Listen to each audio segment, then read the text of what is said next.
Notícias. Economia. Saúde. Variedades. Mundo do trabalho. Giro sindical. Contraf. Olá, você que nos acompanha aqui nos canais de comunicação da Contraf CUT. Eu sou o André Acarini e o nosso ContrafCast está de volta com aquele nosso bate-papo de toda sexta-feira, o Fatos da Semana.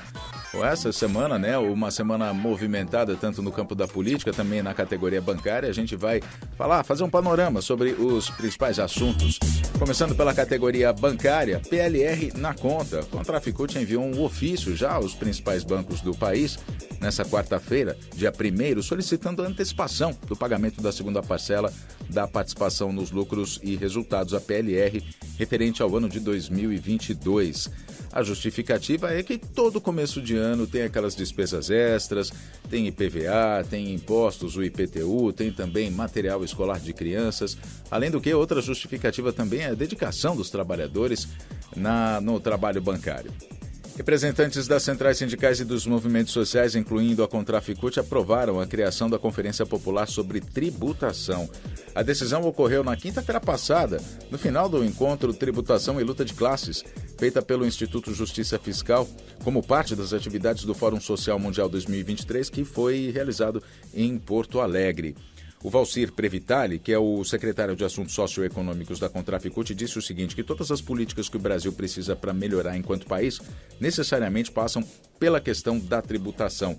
Por isso, para avançar na tributação, na questão das grandes heranças, grandes fortunas e, sobretudo, na questão do imposto de renda, há que se passar por lutas e lutas políticas. Esse foi o centro do debate que ocorreu no encontro, disse o Valcir Previtali.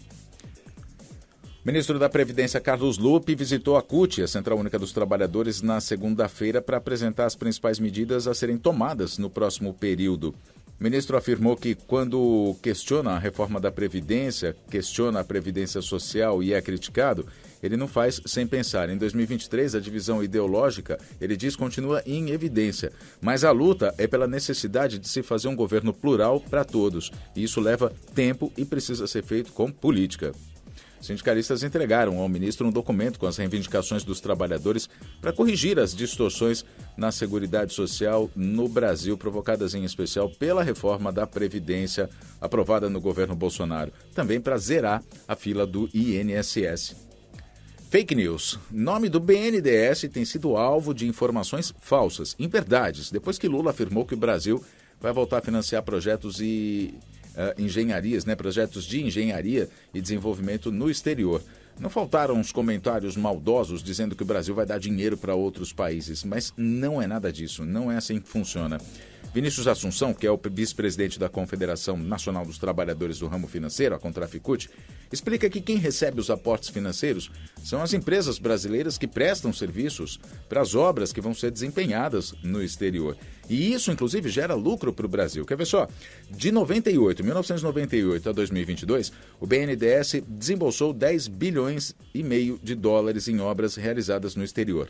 Nesse período, recebeu de volta 12,7 bilhões de dólares. Portanto, o Banco Brasileiro teve um lucro de 2 bilhões e 200 milhões de dólares, que no câmbio de hoje dá pouco mais de 11 bilhões de reais.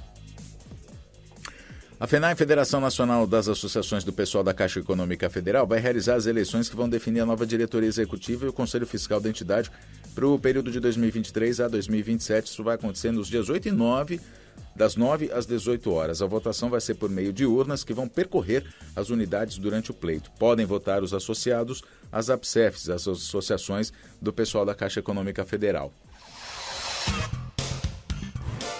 E agora, Brasil, reeleitos essa semana as presidências das casas do Congresso no Senado, Rodrigo Pacheco, e na Câmara dos Deputados, Arthur Lira.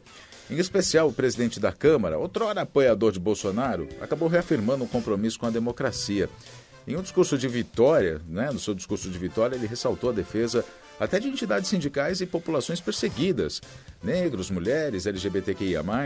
É uma vitória para o governo Lula que acaba abrindo um caminho para uma maior governabilidade, assim como aconteceu também no Senado com a eleição de Rodrigo Pacheco e a derrota do bolsonarista Rogério Marinho.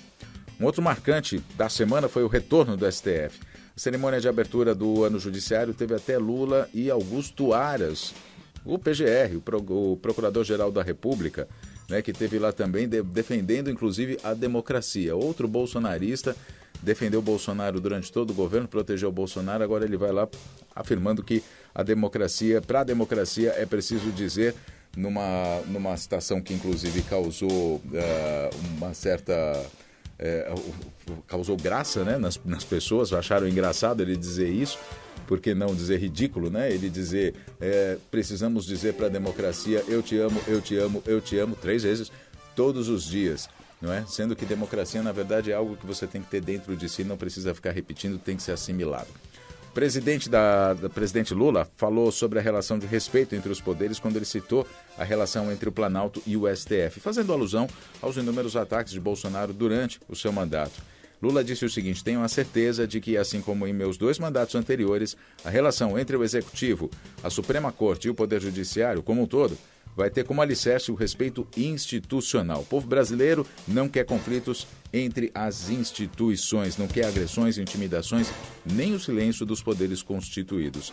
A Rosa Weber, que é a presidente do STF, se emocionou ao transitar pelas dependências do tribunal com todos aqueles objetos destruídos pelos ataques de 8 de janeiro que ali ficaram expostos como uma forma de ser um memorial.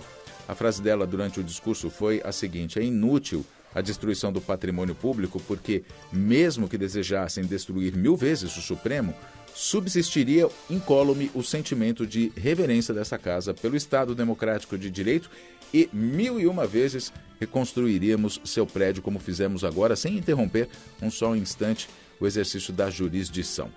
Bom, ainda na política, Daniel Silveira, ex-deputado federal bolsonarista, foi preso no Rio de Janeiro. Teve também toda aquela confusão causada pelo senador Arthur Duval, que disse que ia renunciar porque tinha comunicado, inclusive, ao ministro Alexandre de Moraes que Bolsonaro tinha chamado ele para dar um golpe, e depois ele voltou atrás. Enfim, agora ele está sendo ouvido pela Polícia Federal. Visibilidade trans. Último domingo foi dia da visibilidade trans. Ao menos 131 pessoas trans e travestis foram assassinadas no Brasil em 2022. É o que aponta o dossiê Assassinatos e Violências contra Travestis e Transsexuais Brasileiras da Associação Nacional de Travestis e Transsexuais. Segundo o relatório, o Brasil é o país com mais mortes de pessoas trans e travestis no mundo, pelo 14º ano consecutivo.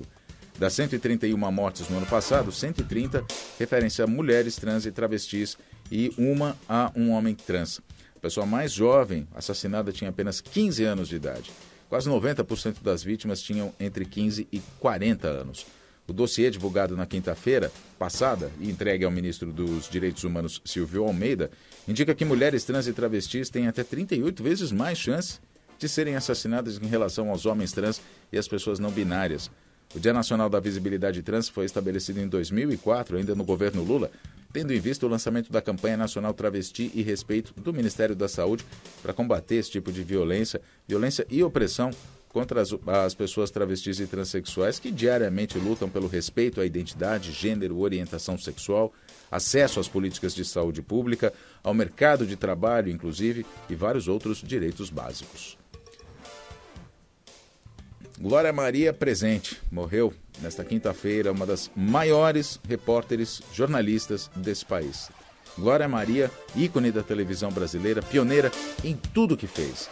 A Flávia Oliveira, outra jornalista que também é negra, também é da Globo, ela, colega de profissão de Glória, disse o seguinte: Glória Maria foi referência no telejornalismo brasileiro, uma referência para mulheres jornalistas, referência para mulheres negras jornalistas.